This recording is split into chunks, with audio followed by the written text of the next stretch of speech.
கதைச்சிரம் நேயர்களுக்கு அன்பார்ந்த வரவேற்புகள். கல்கி அவர்களின் பார்த்திபன் கனவு என்ற சரித்திர நாவலை நாம் இப்பொழுது காண உள்ளோம். பாகம் 3, அதிகாரம் 13.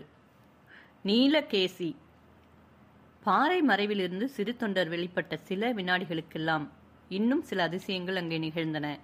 பாறைகளின் பின்னால் இருந்தும் மரங்களின் மறைவிலிருந்தும் இன்னும் எங்கிருந்துதான் வந்தார்கள் என்று சொல்ல முடியாதபடியும் இந்திர ஜாலத்தினால் நிகழ்வது போல திடீர் திடீர் என்று ஆயுத பாணிகளான போர் வீரர்கள் அங்கே தோன்றிக் கொண்டிருந்தார்கள். இதைவிட பெரிய மகேந்திர ஜால வித்தை ஒன்றும் அங்கே நடந்தது.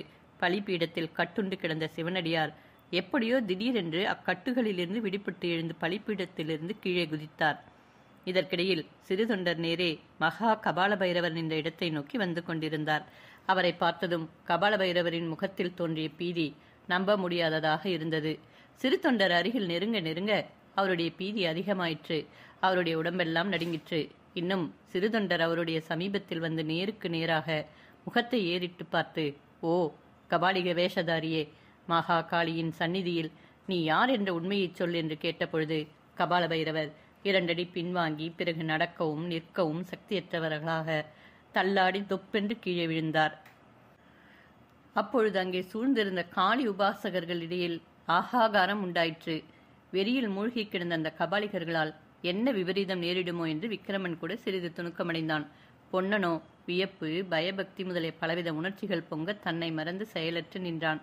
கபால பைரவர் கீழே விழுந்து நாலாபுறம் இருந்தும் கபாலிகர்கள் ஓடிவரத் தொடங்கிய சமயத்தில் சிறு தொண்டர் சட்டென்று பலிபீடத்தின் மீது ஏறிக்கொண்டார். மகா ஜனங்களே, காளி மாதாவின் பக்தர்களே, நெருங்கி வாருங்கள். மகா கபால பைரவர் என்ற பொய்ப்பெயருடன் உங்களையெல்லாம் இத்தனை காலமும் ஏமாற்றி வஞ்சித்து வந்த ஒற்றை கை மனிதனை பற்றிய உண்மையை சொல்லுகிறேன் என்றார். சிறு தொண்டரை பார்த்தவுடனே கபால பைரவர் பீதி அடைந்து கீழே விழுந்ததனால் ஏற்கனவே கபாலிகர்களின் மனதில் குழப்பம் உண்டாகி இருந்தது. எனவே சிறு தொண்டர் மேற்கொண்டவாறு சொன்னதும் அவர்கள் பலிபீடத்தை சூழ்ந்து கொண்டு அவரையே பார்த்த வண்ணமாக நின்றார்கள். சிறு தொண்டர் கம்பீரமான குரலில் காடு மலையெல்லாம் எதிரொலி செய்யுமாறு பேசினார். கேளுங்கள், நாம் பிறந்த இந்த தமிழகமானது மகா புண்ணியம் செய்த நாடு.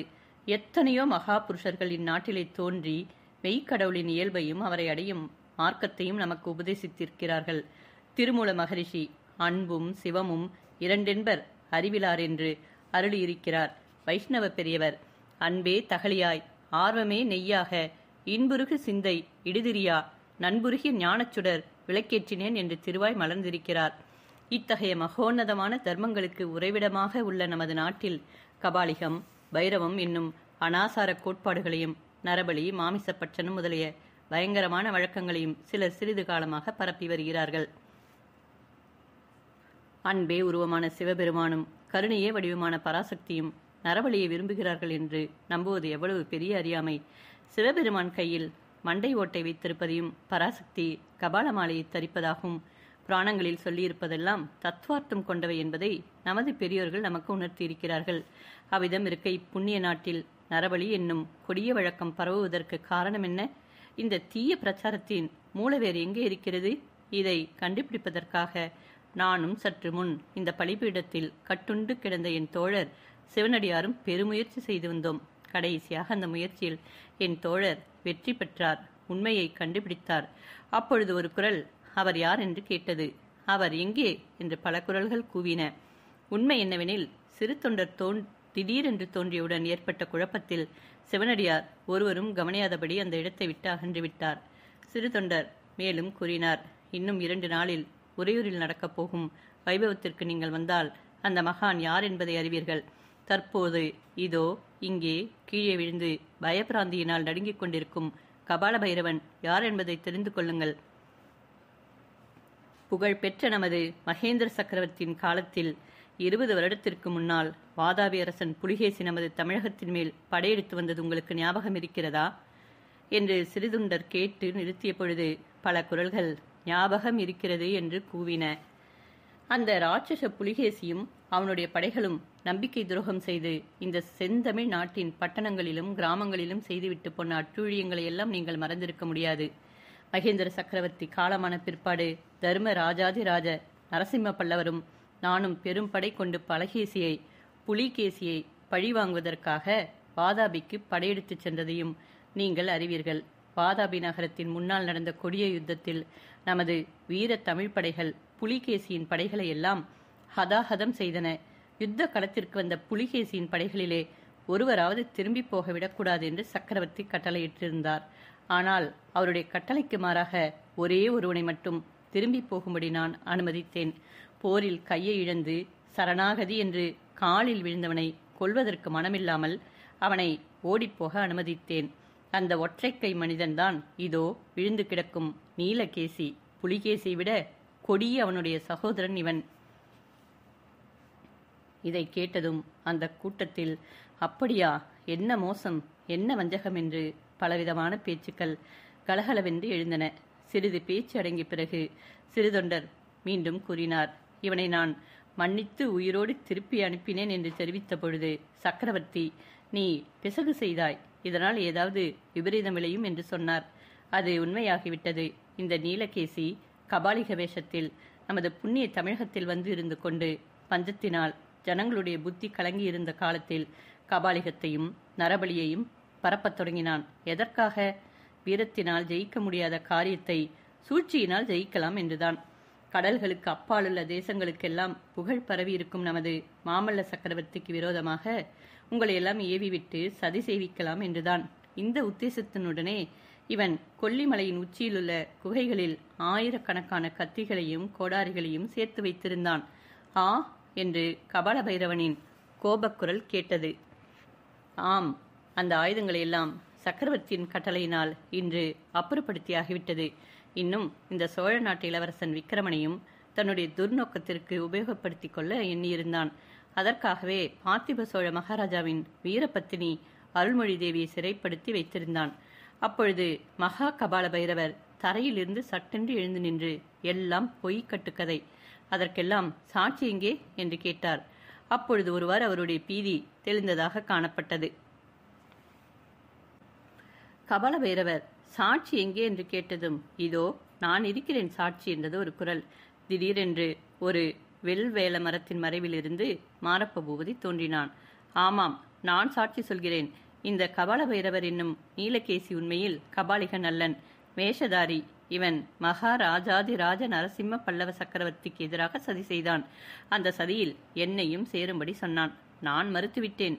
இதன் மேல் இந்த தேசப்பிரஷ்ட இளவரசனை தன்னுடன் சேர்த்துக்கொள்ள விரும்பினான். சக்கரவர்த்தியின் கட்டளைப்படி காஞ்சிக்கு நான் அனுப்பி இந்த இளவரசனை இவன் வழியில் மறித்து இங்கே கொண்டு வர ஏற்பாடு செய்தான். அப்பொழுது சிறு தொண்டர், போதும் மாரப்பா, உன் சாட்சியம் போதும் என்றார். மாரப்பன் மனதிற்குள் என்ன உத்தேசித்தானோ தெரியாது. தன்னை புறக்கணித்துவிட்டு மகா கபால பைரவர் விக்கிரமனுக்கு யுவராஜ பட்டம் கட்டுவதாக சொன்னதை கேட்டு அவனுக்கு ஆத்திரம் உண்டாகியிருக்கலாம். அல்லது சக்கரவர்த்திக்கு விரோதமாக சதி செய்த குற்றம் தன் பேரில் ஏற்படாமல் இருக்க வேண்டும் என்றும் எண்ணியிருக்கலாம். அவன் உத்தேசம் எதுவாக இருந்தாலும் அப்பொழுது யாரும் எதிர்பாராத ஒரு காரியத்தை அவன் செய்தான். கையில் உருவிய கத்தியுடன் மகா கபால பைரவர் என்ற இடத்தை அணுகினான்.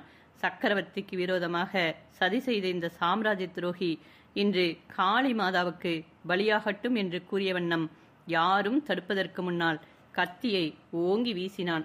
அவ்வளவுதான். கபால பைரவனின் தலை வேறாகவும் உடல் வேறாகவும் கீழே விழுந்தன. எல்லோரும் பிரமித்து திகைத்து நிற்கும் பொழுது மாரப்ப பூபதி பலிப்பீடத்தண்டை வந்து சிறு தொண்டருக்கு முன்னால் சாஷ்டாங்கமாக நமஸ்கரித்து, பிரபோ, ஆத்திரத்தினால் செய்துவிட்டேன். நான் செய்தது குற்றமானால் மன்னிக்க வேண்டும் என்றான். அச்சமயம் யாரும் எதிர்பாராத இன்னொரு காரியம் நிகழ்ந்தது. கையில் கத்தியுடன் சித்திரகுப்தன் எங்கிருந்தோ வந்து பலிபீடத்திற்கு அருகில் குதித்தான். படுத்திருந்த மாரப்பனுடைய கழுத்தில் அவன் வீசிய கத்தி விழுந்தது. அக்குள்ளனை உடனே சில பல்லவ வீரர்கள் பிடித்து கொண்டார்கள். குள்ளனோ ஹி ஹி ஹி என்று சிரித்தான். சில நிமிஷ நேரத்தில் நடந்துவிட்ட இக்கோர சம்பவங்களை பார்த்த விக்கிரமன் மிகவும் அருவருப்பை அடைந்தான். யுத்த களத்தில் நேருக்கு நேர் நின்று போரிட்டு ஒருவரையொருவர் கொள்வது அவனுக்கு சாதாரண சம்பவம். இம்மாதிரி எதிர்பாராத கொலைகள் அவனுக்கு வேதனையை அளித்தது. உடனே அருகில் நின்ற பொன்னனை பார்த்து, பொன்னா, நாம் போகலாம் வா என்றான். அப்பொழுதுதான் தன்னையும் பொன்னனையும் சூழ்ந்து நின்ற பல்லவ வீரர்களை அவன் கவனிக்க நேர்ந்தது. அந்த வீரர்களின் தலைவன் தன் கையில் இருந்த ஓலையை விக்கிரமனிடம் காட்டினான். அதில் நரசிம்ம சக்கரவர்த்தியின் முத்திரை பதித்த கட்டளை காணப்பட்டது. உறையூரிலிருந்து காஞ்சிக்கு வந்து கொண்டிருக்கும் சோழ இளவரசன் விக்கிரமனை வழியில் திருப்பி உறையூருக்கே மீண்டும் கொண்டு போகும்படிக்கும் விசாரணை உறையூரிலேயே நடைபெறும் என்றும் அவ்வோலையில் கண்டிருந்தது. விக்கிரமன் அந்த ஓலையை பார்த்துவிட்டு சுற்றுமுற்றும் பார்த்தான். அவனுடைய கையானது உடைவாளின் மேல் சென்றது. அப்பொழுது பொன்னன், மகாராஜா, பதற வேண்டாம் என்றான். இதையெல்லாம் கவனித்த சிறு தொண்டர் பல்லவ வீரர் தலைவனை பார்த்து என்ன ஓலை என்று கேட்டார். வீரர் தலைவன் அவரிடம் கொண்டு போய் ஓலையை கொடுத்தான். சிறு தொண்டர் அதை படித்து பார்த்துவிட்டு, விக்கிரமா, நீ இந்த கட்டளையில் கண்டபடி உறையூருக்கு போ. நானும் உன் தாயாரை அழைத்து கொண்டு உறையூருக்குத்தான் வரப்போகிறேன். இன்று நீ புரிந்த வீரச் செயலை சக்கரவர்த்தி அறியும் பொழுது அவருடைய மனம் மாறாமல் போகாது. அவசரப்பட்டு ஒன்றும் செய்ய வேண்டாம் என்றார். அடுத்த நிமிஷம் விக்கிரமனும் பொன்னனும் பல்லவ வீரர்கள் புடைசூழ அந்த மயான பூமியிலிருந்து கிளம்பிச் சென்றார்கள். அப்புறம் சிறிது நேரம் அங்கே கூடியிருந்தவர்களுக்கு மெய்க்கடவுளின் ஸ்வரூபத்தையும் நரபலியின் கொடுமையும் பற்றி சிறு தொண்டர் விரித்துரைத்தார். அதன் பயனாக அன்று பலியாக இருந்தவர்களும் பலி கொடுக்க வந்தவர்களும் மனம் மாறி தங்களை தடுத்து ஆட்கொண்ட மகானை புகழ்ந்து கொண்டே தம் தம் ஊர்களுக்கு சென்றார்கள். பலிப்பீடத்தில் கட்டுண்டு கிடந்த சிவனடியார் யாராக இருக்கலாம் என்று அவர்கள் பலவாறு ஊகித்து கொண்டே போனார்கள். என்ன தண்டனை! அமாவாசை அன்றைக்கு மறுநாள் பொழுது புலர்ந்ததிலிருந்து மாமல்லபுரத்து அரண்மனையில் குந்தவி தேவிக்கு ஒவ்வொரு கணமும் ஒவ்வொரு யுகமாக கழிந்து கொண்டிருந்தது. அடிக்கடி அரண்மனை உப்பரிக்கை மாடத்தின் மேல் ஏறுவதும் நாலாப்புறமும் பார்ப்பதும் மறுபடியும் அவசரமாக கீழிறங்குவதும் பணியாட்களுக்கு ஏதேதோ கட்டளையிடுவதும் உறையூரிலிருந்து அவளுடன் வந்திருந்த வள்ளியிடம் இடையிடையே பேசுவதுமாக இருந்தாள். என்ன பேசினாலும் எதை செய்தாலும் அவளுடைய செவிகள் மட்டும் குதிரை குளம்படியின் சத்தத்தை வெகு அவளுடன் எதிர்நோக்கி கொண்டிருந்தன. பணியாட்களுடன் பேசிக்கொண்டிருக்கும் பொழுதே சட்டென்று பேச்சை நிறுத்தி காது கொடுத்து கேட்பாள். விக்கிரமனையும் பொன்னனையும் தான் அவள் அவ்வளவு ஆவலுடன் எதிர்பார்த்து கொண்டிருந்தாள் என்று சொல்ல வேண்டியதில்லை. விக்கிரமனும் பொன்னனும் வந்தவுடனேயே என்ன செய்ய வேண்டும் என்று குந்தவி தீர்மானித்து வைத்திருந்தாள். விக்கிரமனுடன் அதே கப்பலில் தானும் போய்விடுவது என்ற எண்ணத்தை அவள் மாற்றிக்கொண்டு விட்டாள். அதனால் பலவித சந்தேகங்கள் தோன்றி மறுபடியும் விக்கிரமன் பிடிபடுவதற்கு ஏதுவாக இருக்கலாம். இது மட்டுமல்ல, தந்தையிடம் சொல்லிக் கொள்ளாமல் அவ்விதம் ஓடிப்போவதற்கும் அவளுக்கு மனம் வரவில்லை. நரசிம்ம சக்கரவர்த்தியின் பரந்த கீர்த்திக்கு தன்னுடைய செயலால் ஒரு களங்கம் உண்டாகலாமா? அதை காட்டிலும் விக்கிரமன் முதலில் கப்பலேறி சென்ற பிறகு தந்தையிடம் நடந்ததையெல்லாம் கூறி மன்னிப்பு கேட்டுக்கொண்டு விக்கிரமனையே தான் பதியாக வரித்து விட்டதையும் தெரிவிப்பதே முறையல்லவா? அப்பொழுது சக்கரவர்த்தி தன்னை கட்டாயம் மன்னிப்பதுடன் கப்பலில் ஏற்றி தன்னை செண்பகத்தீவுக்கு அனுப்பி வைத்து விடுவார். உன்னுடைய கல்யாணத்துக்காக நான் ஒரு பிரயத்தனமும் செய்ய போவதில்லை. உன்னுடைய பதியை நீயேதான் சுயம்பரம் செய்து கொள்ள வேண்டும் என்று சக்கரவர்த்தி அடிக்கடி கூறி வந்திருக்கிறார் அல்லவா? அப்படி இருக்க இப்பொழுது தன் இஷ்டத்திற்கு அவர் ஏன் மாறு சொல்ல வேண்டும்? இத்தகைய தீர்மானத்துடன் குந்தவி விக்கிரமனுடைய வரவுக்கு வழி நோக்கி கொண்டிருந்தாள். வானவெளியில் சூரியன் மேலே வரவர குந்தவியின் பரபரப்பு அதிகமாகிக் கொண்டிருந்தது. கடைசியாக கிட்டத்தட்ட நடு மத்தியானத்தில் குதிரைகளின் குளம்படி சத்தம் கேட்டபொழுது குந்தவினுடைய இருதயம் விம்மி எழுந்து தொண்டையை அடைத்துக் கொண்டது. மறுபடியும் ஒரு தடவை விக்கிரமனை கப்பலில் ஏற்றி அனுப்பிவிட்டு தான் பின்தங்குவதா? கதையிலே காவியத்திலே வரும் வீர பெண்மணிகள் எல்லோரும் அவ்விதம்தான் செய்திருக்கிறார்கள். அர்ஜுனனோடு சுபத்திரை கிளம்பி போய்விடவில்லையா? கிருஷ்ணனோடு ருக்மணி போகவில்லையா? தான் மட்டும் எதற்காக பின்தங்க வேண்டும்? விக்கிரமனுக்கு விடை கொடுத்து அனுப்புவது தன்னால் முடியாத காரியம் என்று அவளுக்கு தோன்றிற்று. குதிரைகளின் காலடி சித்தம் நெருங்க நெருங்க அவளுடைய மனக்குழப்பம் அதிகமாயிற்று. வந்த குதிரைகள் அரண்மனை வாசலில் வந்து நின்றன. வாசற் காப்பாளருக்கு ரத்தின வியாபாரி தேவசேனர் வந்தால் உடனே தன்னிடம் அழைத்து வரும்படி குந்தவி கட்டளையிட்டிருக்கிறாள். இதோ குதிரையில் வந்தவர்கள் இறங்கி உள்ளே வருகிறார்கள். அடுத்த வினாடி அவரை பார்க்க போகிறோம். இதென்ன? உள்ளே வருவது யார்? சக்கரவர்த்தி அல்லவா? குந்தவியின் தலை சுழன்றது. எப்படியோ பல்லை கடித்துக் கொண்டு சமாளித்துக் கொண்டாள். சிறிது தடுமாற்றத்துடன், அப்பா, வாருங்கள் வாருங்கள், இத்தனை நாளாக எங்கே போயிருந்தீர்கள் என்றாள். சக்கரவர்த்தி ஆவலுடன் குந்தவியின் அருகில் வந்து அவளை தழுவிக்கொண்டார். உடனே திடுக்கிட்டவராக, ஏனம்மா, உன் உடம்பு ஏன் இப்படி பதறுகிறது என்று கேட்டார். ஒன்றுமில்லை அப்பா, திடீரென்று வந்தீர்கள் அல்லவா என்றாள் குந்தவி. இவ்வளவுதானே? நல்லது. உட்கார் குழந்தாய். நீ உறையூரிலிருந்து எப்பொழுது வந்தாய்? உறையூரிலிருந்து எதற்காக இவ்வளவு அவசரமாக வந்தாய் என்று கேட்டுக்கொண்டே சக்கரவர்த்தி அங்கிருந்த ஆசனத்தில் அமர்ந்தார். குந்தவிக்கு அப்பொழுது ஏற்பட்ட இதய துடிப்பை சொல்ல முடியாது. அப்பா இங்கே இருக்கும் பொழுது அவர் வந்துவிட்டால் என்ன செய்வது? இப்பொழுது வருகிற சமயமாயிற்றே. அரண்மனைக்குள் வராமல் நேரே போய் கப்பலேற செய்வதற்கு வழி என்ன என்றெல்லாம் எண்ணி அவள் உள்ளம் தவித்தது. அவளுடைய தவிப்பை கவனியாதவர் போல சக்கரவர்த்தி, குழந்தாய், இன்று சாயங்காலம் நான் உறையூருக்கு கிளம்புகிறேன். நீயும் வருகிறாயா, அல்லது உறையூர் வாசம் போதுமென்று ஆகிவிட்டதா என்றார். உறையூருக்கா? எதற்காக அப்பா என்றாள் குந்தவி. ரொம்ப முக்கியமான காரியங்கள் எல்லாம் நடந்திருக்கின்றனம்மா. அருள்மொழி தேவி அகப்பட்டு விட்டார். ஆஹா என்று கூறினாள் குந்தவி. ஆமாம், அருள்மொழி தேவியை கண்டுபிடித்து கொண்டு வந்தது யார் தெரியுமா? நீ அடிக்கடி சொல்வாயே, யாரோ வேஷதாரி சிவனடியார் என்று. அவர்தான். என்ன, தேவி எங்கே இருந்தார்? யார் கொண்டு போய் வைத்திருந்தார்கள்? அந்த போலி சிவனடியார். ஒருவேளை அவரேதான். சக்கரவர்த்தி புன்னகையுடன், இன்னும் உனக்கு சந்தேகம் தீரவில்லை அம்மா? இல்லை, அந்த சிவனடியார் அருள்மொழி ராணியை ஒளித்து வைத்திருக்கவில்லை. ராணியை கொண்டு போய் வைத்திருந்தவன் நான் முன்னமேயே ஒரு தடவை சொன்னேனே, அந்த கபாலிக கூட்டத்தின் பெரிய பூசாரி மகா கபால பைரவன். சிவனடியார் அருள்மொழி ராணியை காப்பாற்றி கொண்டு வந்ததன் பலன் அவருடைய உயிருக்கே ஆபத்து வருவதாக இருந்ததாம்.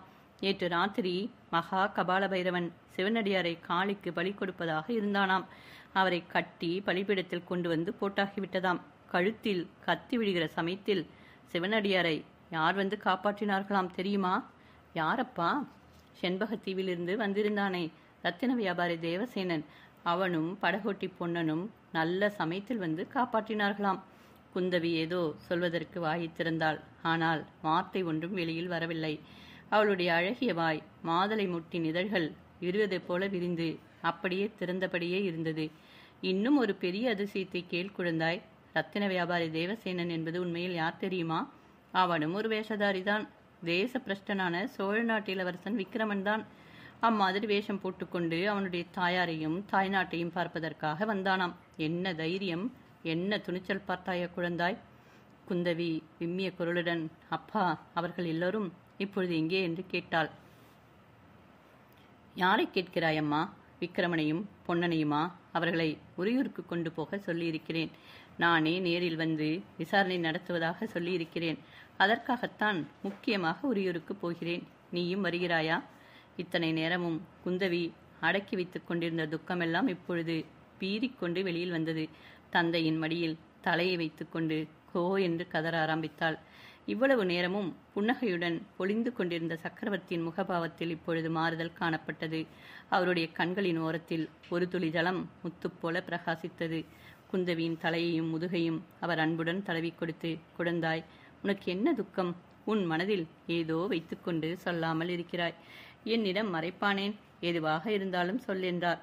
குந்தவி கொஞ்சம் கொஞ்சமாக எல்லாவற்றையும் சொன்னாள். காஞ்சி நகரின் வீதியில் சங்கிலிகளால் கட்டுண்டு சென்ற விக்கிரமனை சந்தித்ததிலிருந்து தன்னுடைய உள்ளம் அவனுக்கு வசமானதை தெரிவித்தாள். பிறகு மகேந்திர மண்டபத்தில் ஜுரத்துடன் உணர்ச்சி இழந்து கிடந்த விக்கிரமனை பல்லக்கில் ஏற்றி அழைத்துச் சென்றதிலிருந்து இன்று அவனை கப்பல் ஏற்றி அனுப்ப உத்தேசித்திருந்த வரையில் எல்லாவற்றையும் கூறினாள். கடைசியில், அப்பா, அந்த சோழ ராஜகுமாரனையே என் நாதனாக வரித்துவிட்டேன். மற்றொருவரை மனதிலும் நினைக்க மாட்டேன் என்று கூறி விம்மினாள். சக்கரவர்த்தி அப்பொழுது அன்பு கனிந்த குரலில் கூறினார். குழந்தாய், இந்த உலகில் அன்பு ஒன்றுதான் சாசுவாதமானது. மற்றதெல்லாம் அனித்தியம். இரண்டு இளம் உள்ளங்கள் அன்பினால் ஒன்று சேரும் பொழுது அங்கே அன்பு வடிவமான கடவுளே சாநித்தியமாக இருக்கிறார்.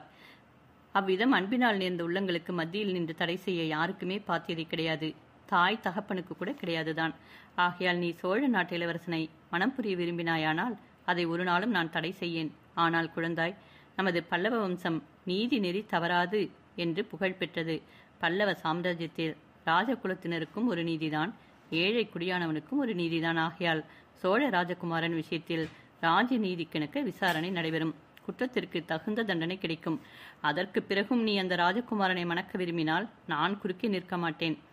இதை கேட்ட குந்தவி, அப்பா, தேசப்பிரஷ்டமானவர்கள் திரும்பி வந்தால் தண்டனை என்ன என்றாள்.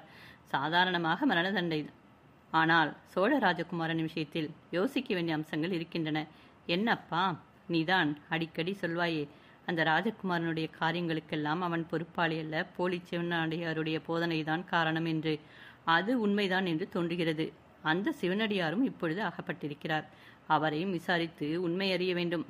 அப்பொழுது குந்தவி மனதிற்குள், ஆமாம், அந்த போலி சடை சாமையாரால் தான் எல்லா விபத்துகளும் வருகின்றன. அவர் அனாவசியமாக நேற்றிரவு ஒரு ஆபத்தில் சிக்கிக் கொண்டிராவிட்டால் இத்தனை நேரம் அந்த வீர ராஜகுமாரர் கப்பலில் ஏறி இருப்பார் அல்லவா என்று எண்ணமிட்டாள். அதோடு இன்னும் ஒரு விஷயமும் யோசிக்க வேண்டியிருக்கிறது. செண்பகத்தீவின் ரத்தின வியாபாரிக்கு குதிரை கொடுத்து சோழ நாட்டுக்கு அனுப்பி வைத்தது யார்? ஞாபகம் இருக்கிறதா குழந்தாய்? அப்பா என்று வியப்பும் ஆனந்தமும் கலந்த குரலில் குந்தவி கூச்சலிட்டாள். ஒற்றர் தலைவன் வேஷத்தில் இருந்த சக்கரவர்த்தி குதிரை அவர்தானே கொடுத்து அனுப்பினார். விக்கிரமன் சோழ நாட்டுக்கு போனான் என்பது அவளுக்கு உடனே நினைவிற்கு வந்தது. அப்படியானால் எப்படி தண்டனை ஏற்படும் அப்பா என்றாள். எல்லாம் விசாரிக்கலாம் குழந்தாய். விசாரித்து எது நியாயமோ அப்படி செய்யலாம். பல்லவ சாம்ராஜ்யத்தில் நீதி தவறி எதுவுமே நடக்காது என்றார் சக்கரவர்த்தி.